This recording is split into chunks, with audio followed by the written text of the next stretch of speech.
Hasta el primer semestre de 2019 veríamos con una tendencia de crecimiento económico.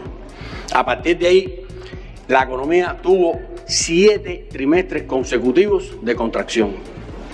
Y en ese periodo de tiempo, el país perdió el 13% del Producto Interno Bruto.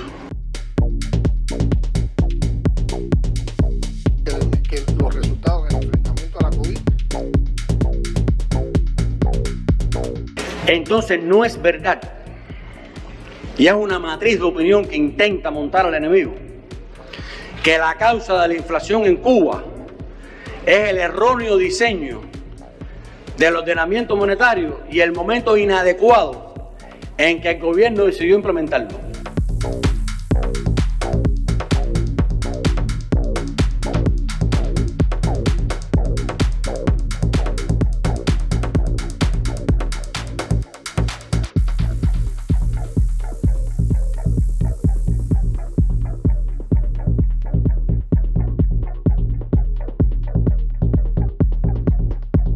El puerco mamífero nacional.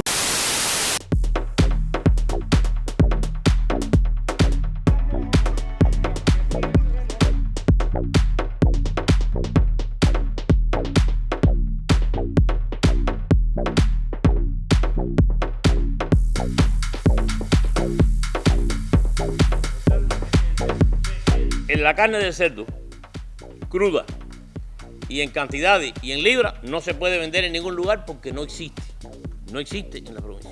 Por tanto, en la feria, en los puntos de feria no va a haber nada de este tema.